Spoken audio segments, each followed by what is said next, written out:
Hello and welcome back to Tip the Footy, the site that is more than just tips. So today we're going to be going through, obviously, a little bit of a weekend preview of all the Premier League games. We're going to have a little bit of a chat about the situation that seems to be facing Bury and Bolton and various other clubs in that particular predicament.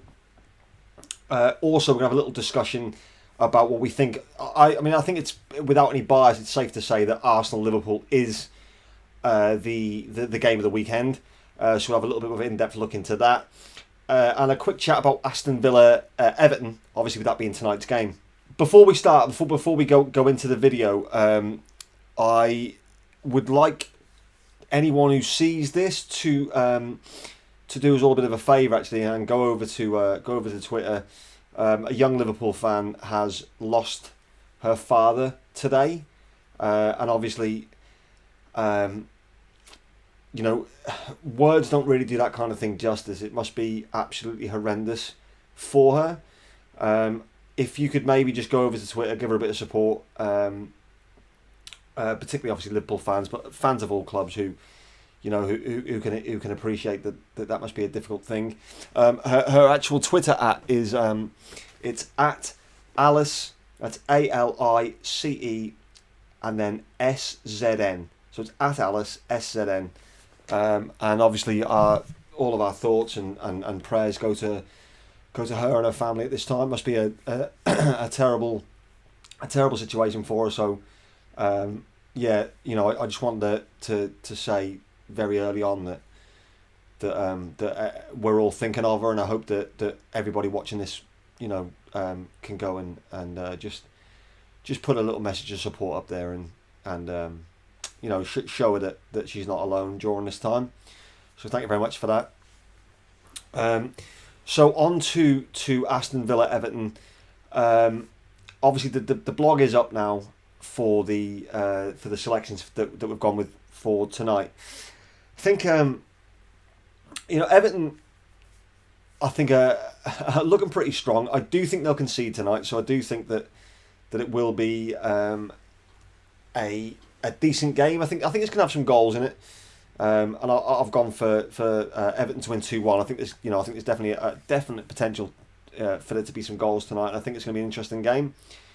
So that obviously kickstarts the weekend. Going by the fixtures for this week in the Premier League, so the early kick-off tomorrow is Norwich-Chelsea. Now that again looks like it's got goals written all over it. It'll be interesting to see what Lampard does, because obviously there's a lot of they're not in the best of form.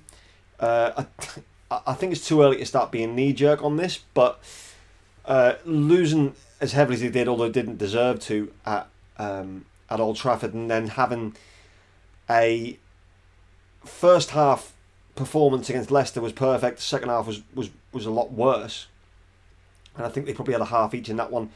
It's going to be interesting to see how things go, because Norwich obviously got off to a really good start against Norwich at home, and being at home again, could there be a little upset on the cards there? Quite possibly. Obviously, all the score predictions and stuff like that will be in the blog. It should be up very late tonight. Definitely up early hours. It'll definitely be up. Brighton Southampton, probably not one to be first on match of the day, you wouldn't imagine.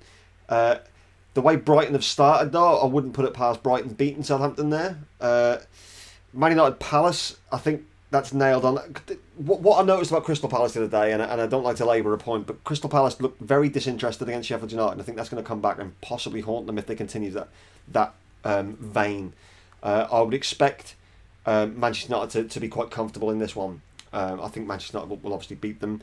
Watford West Ham could be another interesting game in terms of goals. I think they've both proved that they can be got at, and I think they've both proved that they can score, so that's an interesting one as well.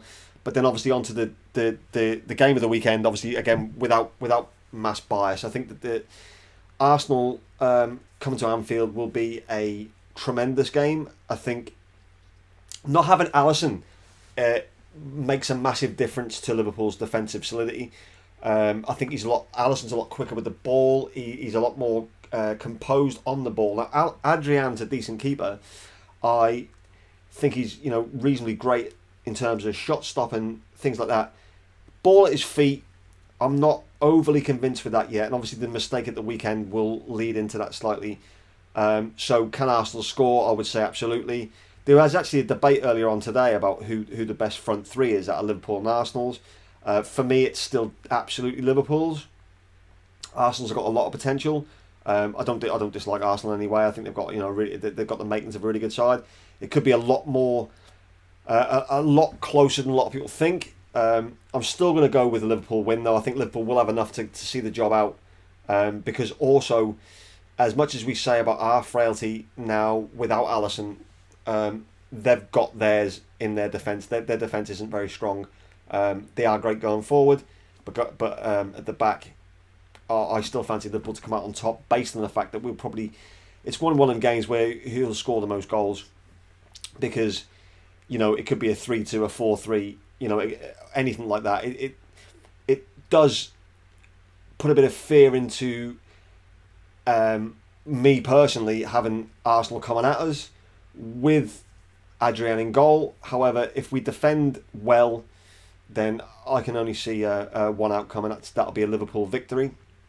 So just briefly as well, we're going to talk about this Bury and Bolton situation.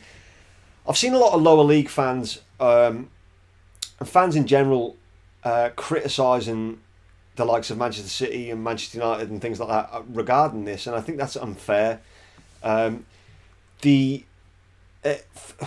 begin with, the reason why the Premier League is so flush with cash is because it's one of the most marketable leagues in the world. So sponsorship deals, it's one of the most viewed leagues in the world. There's always going to be a lot of money coming into that. Now, that isn't the top 20 teams' fault. That's just how it is. To blame Manchester United and Manchester City with their outlandish wage bills and stuff like that in comparison to teams like Bury and Bolton, I think the criticism is aimed at the wrong place. I think what could be done is the FA and the Premier League could have a conversation, to sit down and look at ways to fund the remaining teams in the English football pyramid. Now, whether that's a 1% transfer tax, perhaps, 1% of all transfer deals, money goes to the FA, goes into a kitty, and then when teams come into these kind of really perilous times, then use that money to bring them back online, but also with the proviso that they get obviously either a different owner, because these clubs aren't run particularly well as well. So there is a bit of a catch-22. I'm a massive football traditionalist. I absolutely despise any team that will go out of business. It harms football for me. Now, because what football is in its essence, when you take away all the money and all the fandom that's there, it's something that you become part of a community. So teams like Bury, that is their community, that is their team. They go there, they forget their troubles for 90 minutes, they watch the game, and they give everything to their side, all supporters and stuff like that. Removing clubs based on going bust, things like that, affects communities so badly. And that's my biggest concern with all this kind of stuff, because I believe that every football club has a place, and it certainly does galvanise communities. You go on a cup run and everyone comes out, you got the tinfoil cups, you got the whole thing going, and I think that's magical, and it needs to definitely remain in the game. But in order to do that, we need to look at what's inherently wrong with it, and it unfortunately it comes down to finance. Now, like I said before, maybe some kind of sit-down discussion between the FA and the Premier League to try and prevent any of this sort of stuff happening in the future. Definitely look at the fit and proper owners test, and definitely look at ways that revenue can be generated from these big Premier League transfers. 1% isn't a lot, but what it will do is it would save Bury tomorrow. It would save Bolton. The transfer windows that come and go, you're talking a serious amount of money, and 1% of that could have a massive difference. Now, I know there is a worry about that being that maybe owners could then go, oh, well, this is like there's a safety net or whatever. But that's when you need to be more stringent on the fit and proper persons. Look at the accounts of the clubs. Have a bit more accountability between all the clubs. Look at teams that are struggling. work out ways to enact some kind of solution to any of these problems, because I don't want to see Bury go bust. I don't want to see Bolton go bust. I don't want to see Coventry go bust. These are all solid football clubs that mean the world to a vast amount of people. So there has to be a way that the big money in the Premier League can somehow filter down in a more effective way, and then from there look at grassroots as well, because grassroots is, the investment in grassroots is very, very low. I think that needs to be addressed as well, but that's a different debate. But there is a need to filter down this vast sum of money that is at the top level. And the only way we're going to do that is by having proper discussions, getting teams around tables, getting chairmans involved, getting the FA and the Premier League together, having an absolute full-on debate. I mean, they could even televise that. They could have, you could have supporters groups going and explaining why they think that things will work and things that don't work. The thing is, it's becoming a very detached, and it should be more. Fans and clubs should be a lot more joined together, and the detachment is horrendous. So, from my point of view, I mean, I'm a Liverpool fan, so heaven forbid this would ever happen to us. But as I said before, I'm a real football traditionalist, and I do believe that every club has a massive place in its community, and I think it's something we definitely need to address. So going forward, let's hope that something can be done, because it would be an absolute crying shame to see Bury wound up, effectively maybe today, maybe tomorrow. It's wrong, and there are a lot of people who will suffer from that. But on the other side of that coin, it's unfair to blame Man City, Manchester United, Liverpool, or any Premier League club who's using the money that they've brought in through these lucrative deals based on the fact they're in the Premier League to... it's unfair to blame them for the plight of the other clubs. What needs to be done is there needs to be a more systematic flow of cash down from the top through the lower leagues, and until that happens, this sort of thing will keep happening. But it is unfair to suggest that Manchester United fans can't be unhappy with their summer business because Bolton and Bury have very little funds. I mean, they shouldn't be related in that way.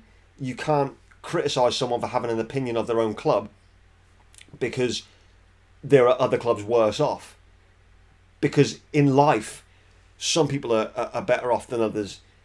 There is always going to be a divide at some point, but I do believe the filtering down of funds would make a massive difference to that, and hopefully something can be done. Anyway, I suppose that's enough from that. I mean, it sounds like a semi-rant. It's not. I just think there's a lot of logic to what we could do. But anyway, I really hope you've enjoyed this video. I've tried to keep it as brief as possible because obviously we've got to try and get it up before tonight's game. Really hope you enjoyed it. If you did, please subscribe to the channel. I really appreciate all of you. I think we're up to 37 now, which is great. We started off with 0, so I'm really happy with that. So subscribe to the channel, like the video, and anything you want to discuss in the comments below, get them down there. Head over to our Twitter page, have a chat with us there as well. And it's obviously, as always, great to have you here. I'm Dante. Take care.